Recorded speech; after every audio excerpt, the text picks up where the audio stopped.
بسم اللہ الرحمن الرحیم۔ حضرت سید لال شہباز قلندر رحمۃ اللہ علیہ ماہ رجب میں پیدا ہوئے۔ آپ ایک مشہور صوفی بزرگ تھے۔ آپ کا مزار سندھ کے علاقے سیون شریف میں ہے۔ آپ ایک صوفی بزرگ، شاعر، فلسفی اور قلندر تھے۔ آپ ایک درویش سید ابراہیم کبیر الدین کے بیٹے تھے۔ ان کے اجداد نے عراق سے ایران ہجرت کی، جہاں کی تعلیم مشہور تھی۔ آپ نے اسلامی دنیا کے لاتعداد سفر کیے، جس کی وجہ سے آپ نے فارسی، عربی، سندھی، ترکی اور بہت سی زبانوں میں مہارت حاصل کر لی تھی۔ آپ روحانیت کے اعلیٰ درجے پہ فائز تھے۔ آپ کا اصل نام سید عثمان ہے۔ ایک روایت میں آتا ہے کہ ولادت کے بعد آپ کا اسم گرامی شاہ حسین رکھا گیا تھا۔ لال شہباز قلندر سے شہرت پائی۔ آپ کے بہت سے القاب ہیں جو کہ تاریخ کی مختلف کتب میں ملتے ہیں۔ آپ کا مشہور جو لقب ہے وہ قلندر ہے۔ چونکہ آپ نے طریقیت میں قلندری اختیار کی تھی، اس لیے اس لقب سے آپ کو خوب شہرت ملی۔ آپ کو لال بھی کہا جاتا ہے۔ اس لقب کی وجہ شہرت یہ ہے کہ آپ عام طور پہ سرخ رنگ کا لباس پہنتے تھے، جس کی وجہ سے آپ کو یہ لقب لال مشہور ہو گیا تھا۔ اس کے علاوہ بعض جگہ یہ بھی ہے کہ آپ کے چہرہ انور پر لال رنگ کے قیمتی پتھر لال کی مانند سرخ کرنیں پھوٹتی تھیں، اس وجہ سے آپ کا لقب لال ہوا۔ شہباز کا لقب امام حسین نے ان کے والد کو پیدائش سے پہلے بطور خوشخبری کے طور پہ عطا کیا کہ ہم تمہیں اپنے نانا سے عطا کیا ہوا لقب شہباز دیتے ہیں۔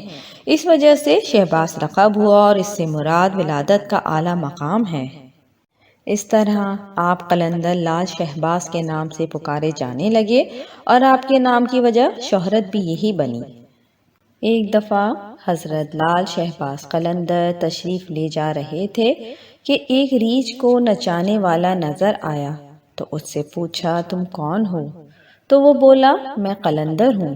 اس دور میں ریچھ نچانے والے کو بھی قلندر کہتے تھے۔ آپ رحمت اللہ علیہ بے اختیار ہو کر مسکرائے۔ یہ بات اس ریچھ والے کو پسند نہیں آئی۔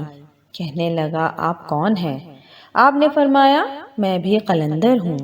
کہنے لگا آپ کیسے قلندر ہیں؟ نہ آپ کے پاس ریچھ نہ ڈگڈگی، تو تماشا کیسے دکھائیں گے؟ آپ نے فرمایا پہلے تم دکھاؤ پھر میں دکھاتا ہوں۔ ریچھ والے نے ڈگڈگی بجائی اور ریچھ کھڑا ہو کر ناچنے لگا۔ ریچھ والے نے آپ سے کہا اب آپ کی باری ہے۔ حضرت لال شہباز قلندر رحمت اللہ علیہ دو درختوں کی ٹہنیوں پہ کھڑے ہوئے اور ریچھ والے کو فرمایا کہ نیچے سے گزر جاؤ، مگر یاد رکھنا آگے جانا مگر واپس کبھی مت آنا۔ جیسے ہی ریچھ والا نیچے سے گزرا، ماحول ہی بدل گیا۔ نہ وہ سورج کی گرمی، نہ وہ گرد و غبار، جہاں تک نظر دیکھ سکیں خوبصورت پہاڑ، سب سبز وادیاں، نہ موسم گرم نہ ٹھنڈا۔ ابھی اسی سوچ میں ہی تھا کہ دیکھا ایک عظیم لشکر سپاہیوں کا گھوڑوں پر سوار تیزی سے اس کی طرف بڑھ رہا ہے۔ وہ گھبرا گیا کہ آج تو جان گئی۔ پاس پہنچ کر لشکر کا سپہ سالار آگے بڑھا۔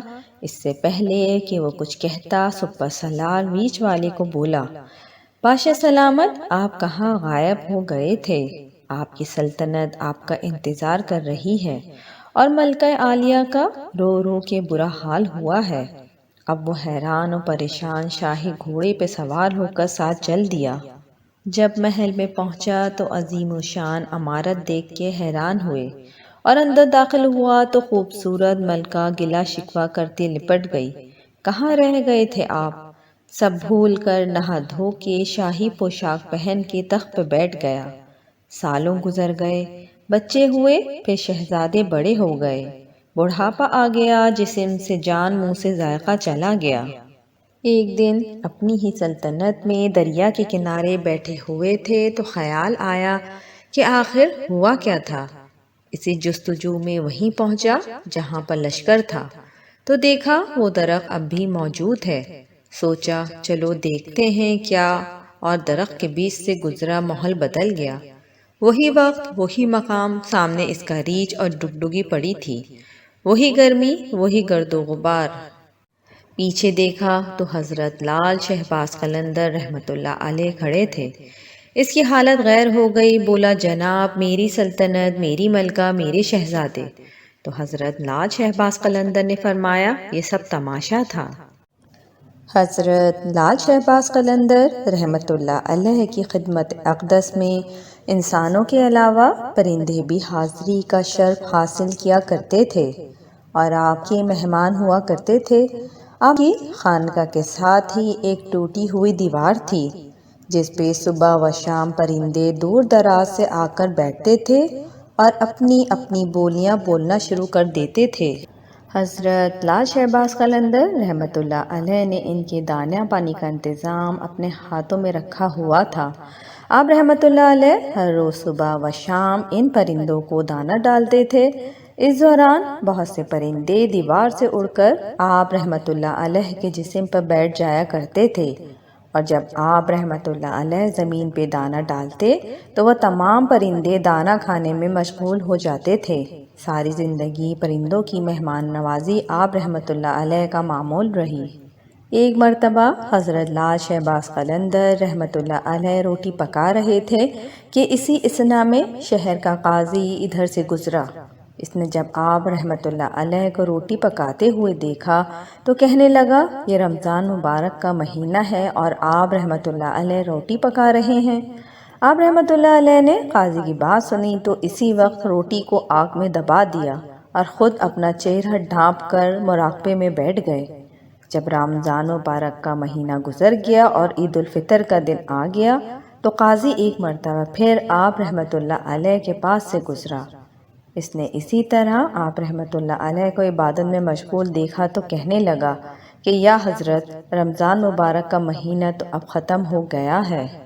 آپ رحمۃ اللہ علیہ نے فوراً اپنا سر مبارک اٹھایا اور فرمایا کہ اب تو ہماری روٹی بھی پک چکی ہوگی۔ اتنا کہتے ہی آپ رحمۃ اللہ علیہ نے آگ میں سے روٹی نکالی تو وہ اسی حالت میں تھی۔ حضرت لال شہباز قلندر کے زمانے میں سید جمال شاہ انتہائی مشہور درویش تھے اور لوگوں کی ایک کثیر تعداد ان سے فیضیاب ہوتی تھی۔ سید جمال شاہ کا معمول تھا کہ ایک کڑھائی جس میں تیل ابل رہا ہوتا تھا اپنے پاس رکھتے تھے اور اس ابلتے ہوئے تیل سے اپنے ہاتھ اور بازو دھوتے تھے۔